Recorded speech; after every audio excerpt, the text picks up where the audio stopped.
History is full of firsts. It's one small step for man, one giant leap for mankind. Many of those firsts shaped our way of life. For 70 years, KPRC Channel 2 has been proud to be pioneers in shaping television and Houston history. In a state the size of Texas, I hope everyone can enjoy. Causing the storms Thursday.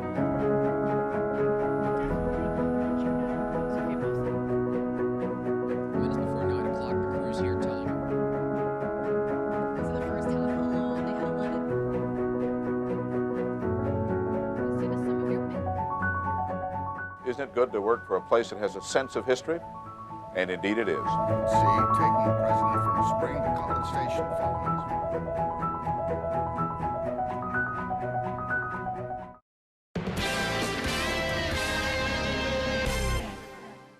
If you have something you'd like Channel 2 Investigates to check out, call the tip line at 713-223-TIPS or email investigates@click2houston.com.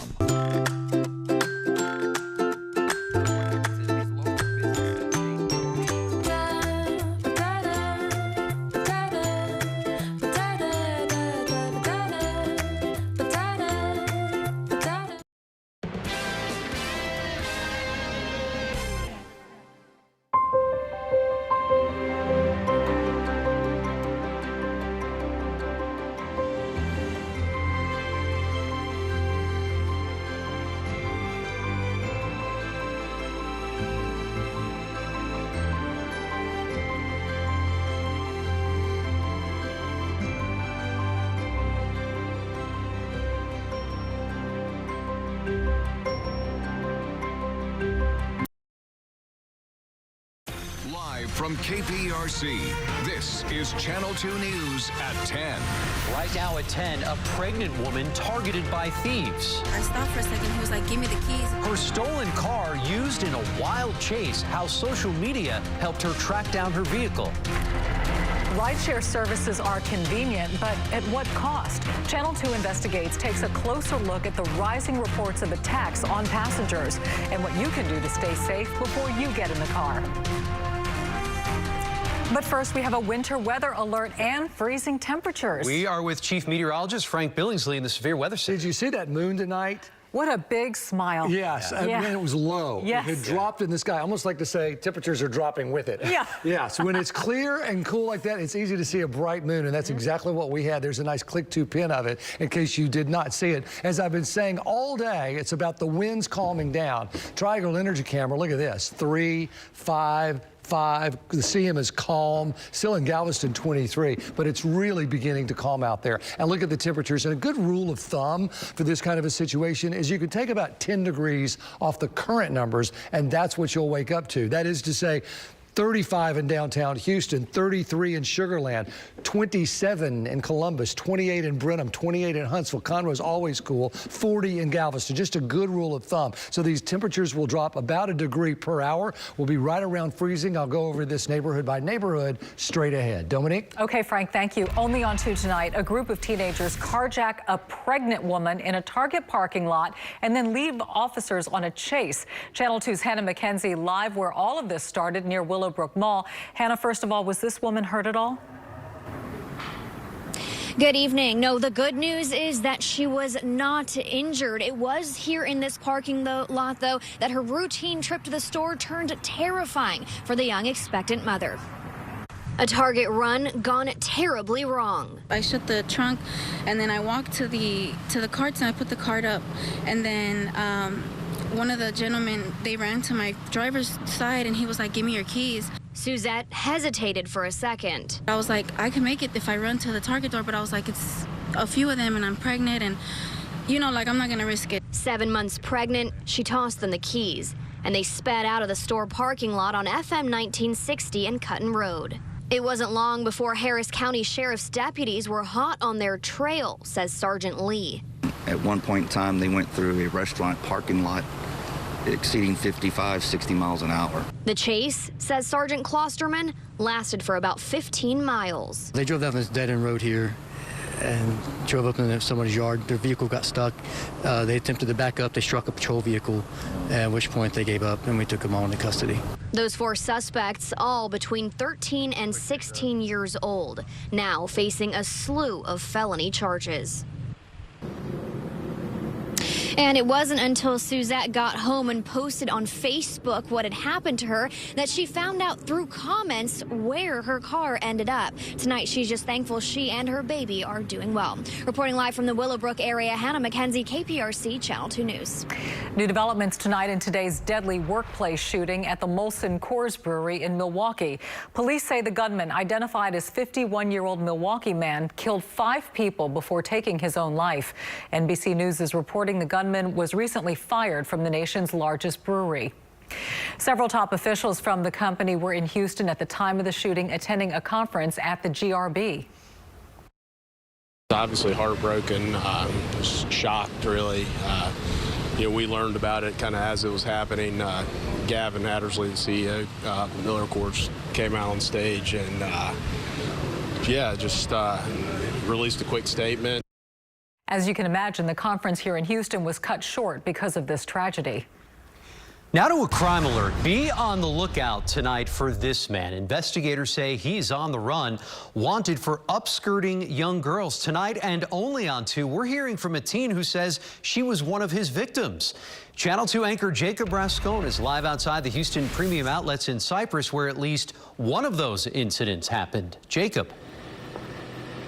Yeah, Andy, we're talking about a guy who was wanted on child pornography charges, and a witness says that he caught him in the act at this mall and that there may be hundreds of victims, but that the suspect wiped his phone remotely.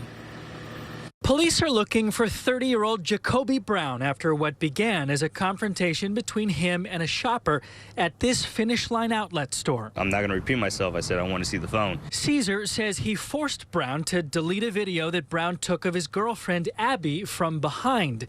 And then Caesar realized Abby wasn't the only victim. And that's when I just snatched the phone out of his hand.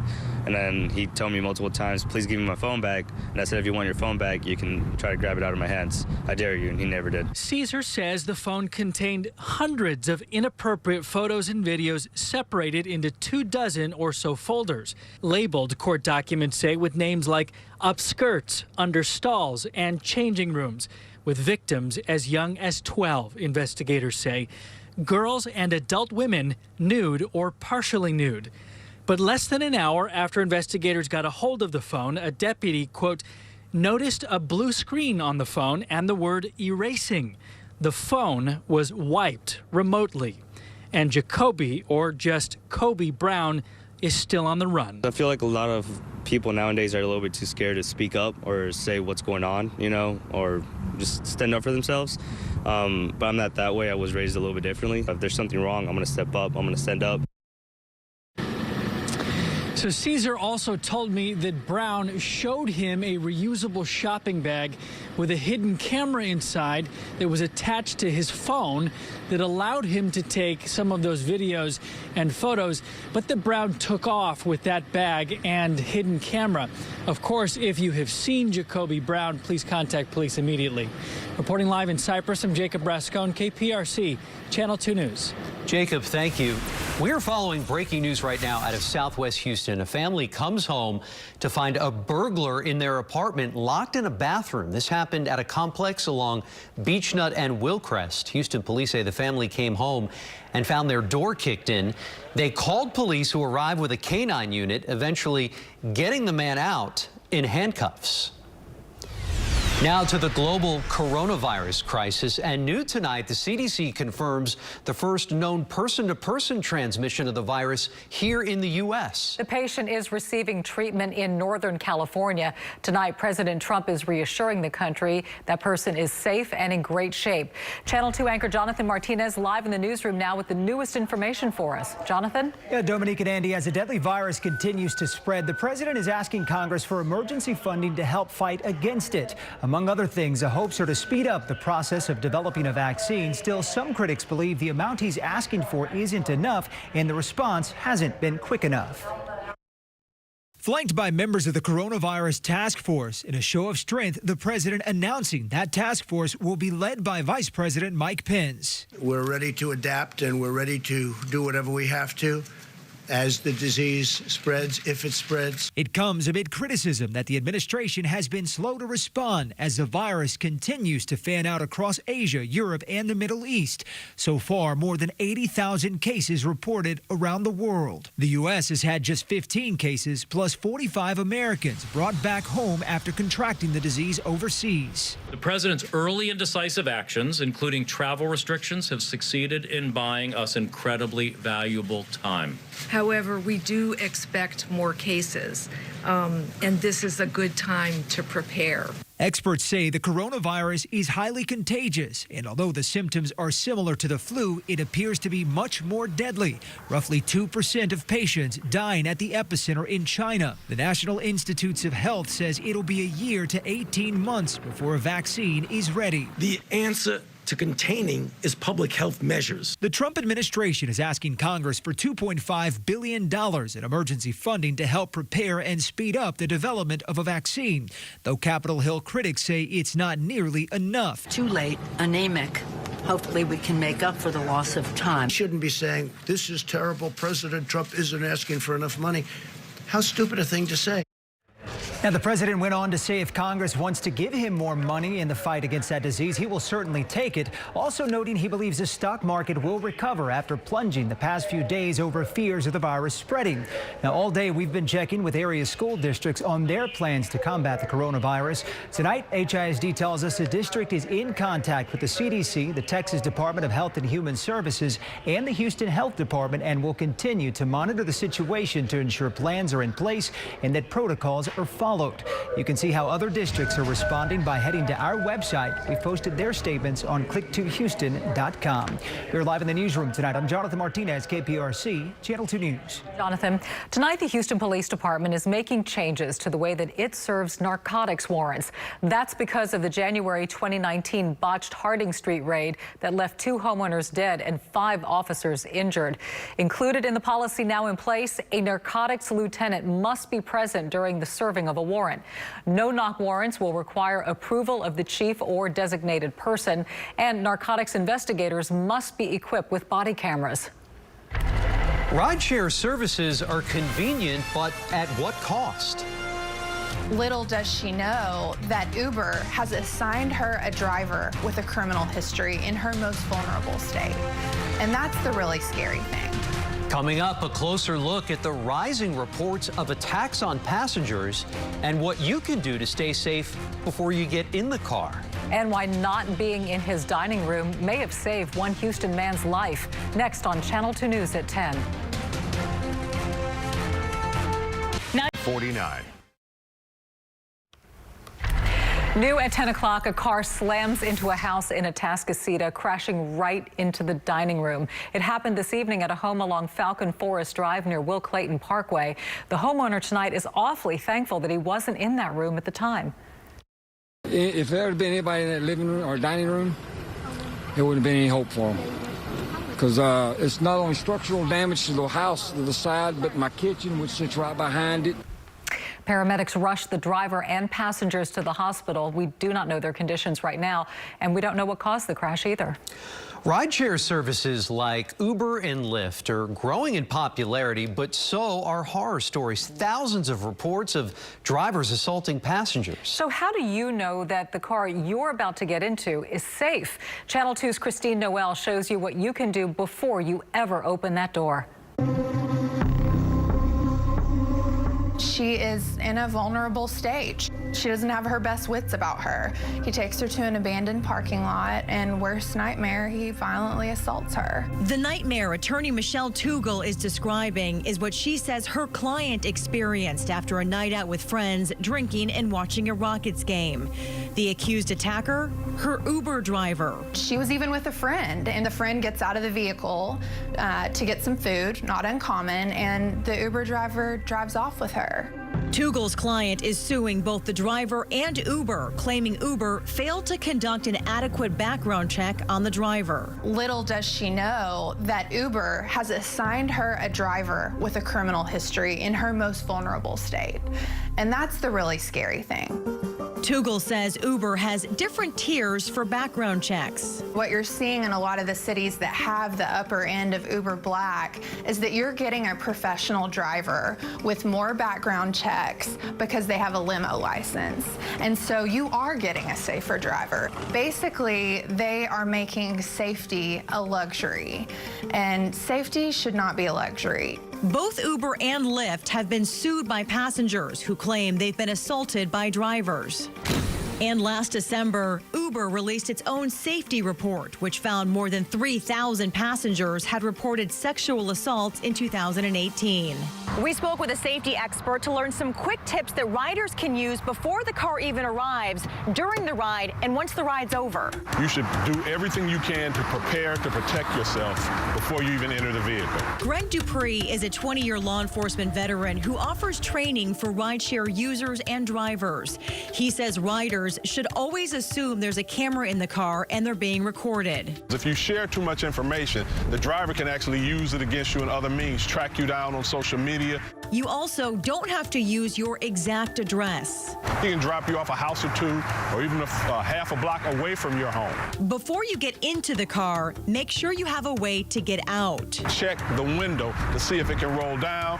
That way you can always reach outside of the car and open the door from the outside. Where you sit in the car is another key to your safety. The safest position is actually sitting directly behind the driver. They're going to have to reach around, which makes it that much more difficult. And pay attention to your driver's actions during the ride. Is the driver nervous? Is the driver sweaty? Is he having conversations on a cell phone in a very low tone or a low voice that sounds suspicious? He could be actually contacting people that could be setting you up for another crime. Tugel's client did file a report with Houston police, but charges have not been filed yet. She wants other riders to know if something happens, report it. A lot of survivors call me and they say, I don't have any evidence. And I tell them, your word and your testimony of what happened to you that night is evidence. We reached out to Uber regarding the lawsuit, but we're told the company does not comment on pending litigation.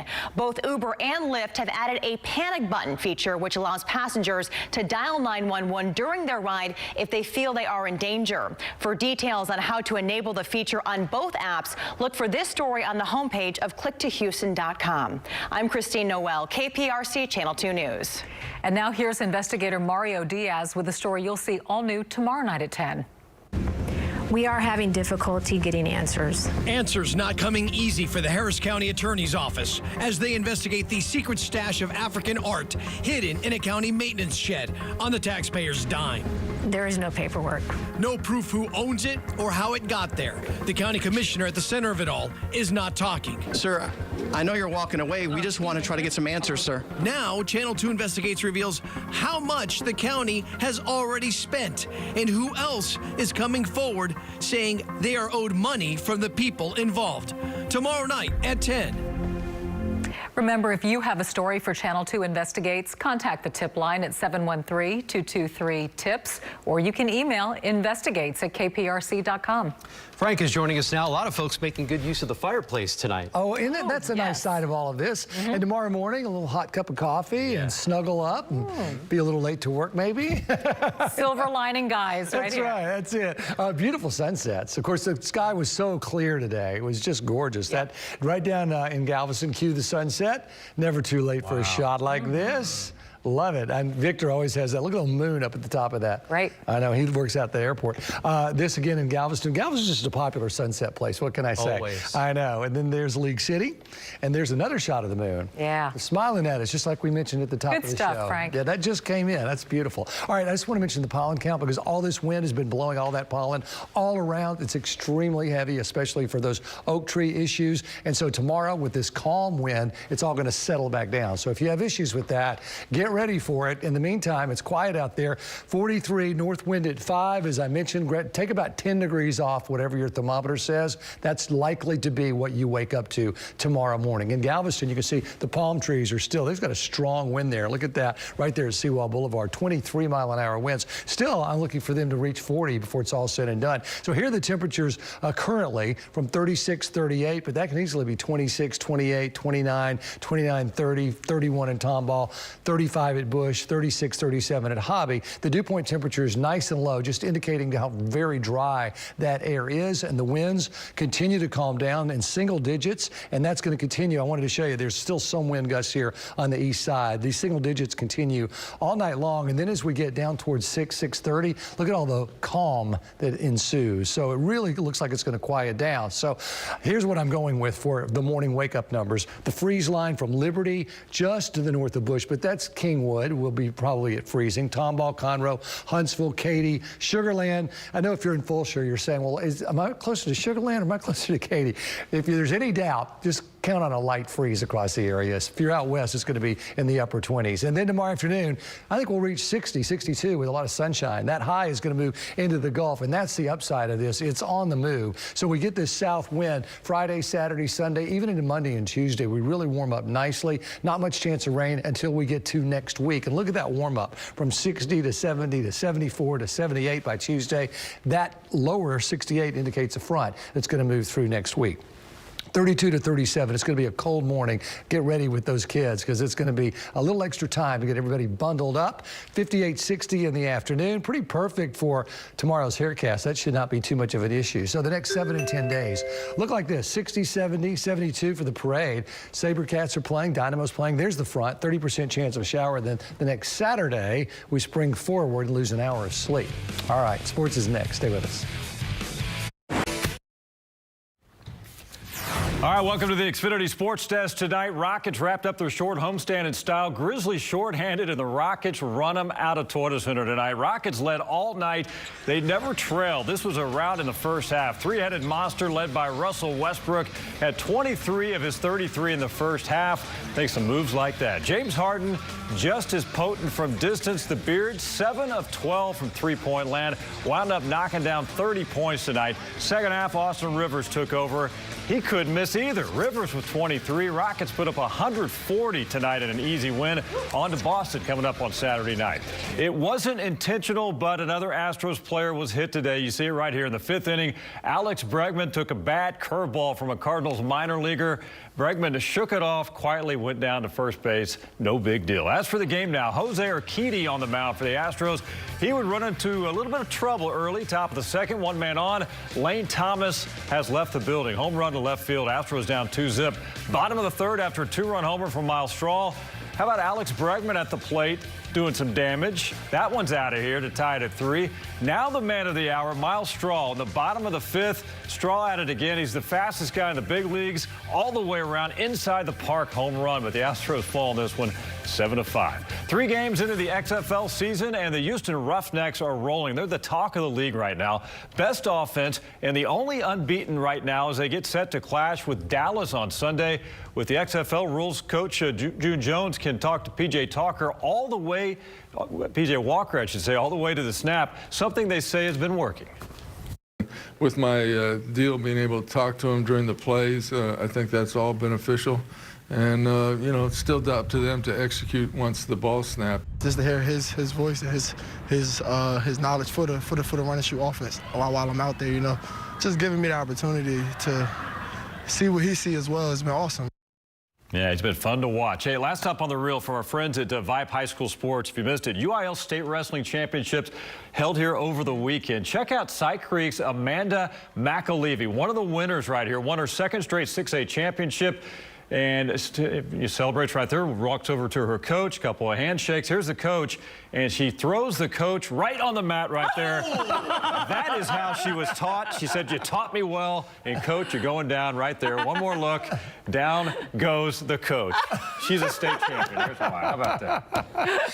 He was a good Looks sport. painful, doesn't it? It does. You know, if you're not prepared for something like that, it could be bad news. Kids. Well, you know. We'll be right back. Additional offers.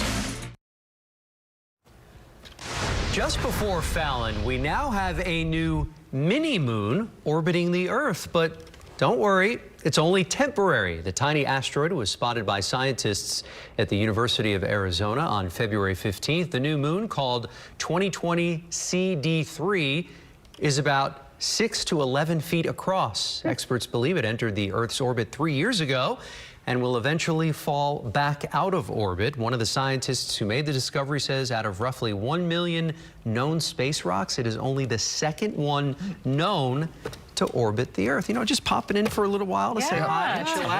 Tiny little speck. It's about the size of a car, like a Mercury comet. Right. Or a Saturn. Or a Nova. Oh, look, he's on a roll now. You're killing me, dude. I know. That's all I can think of. Mustang won't work with this analogy. No. Okay, here's the temperatures tonight. Wake up to 26, 28, Huntsville, Conroe. 31 in Tomball, 30 in Katy, 33 in Sugar Land, so you're right on the edge. 36 downtown Hobby, Pearland, 33 in Angleton, and 40 at my favorite island. Mercury? Did you get that one in? Mercury Comet. Okay. Tonight, you got you. We'll see you tomorrow. Good night.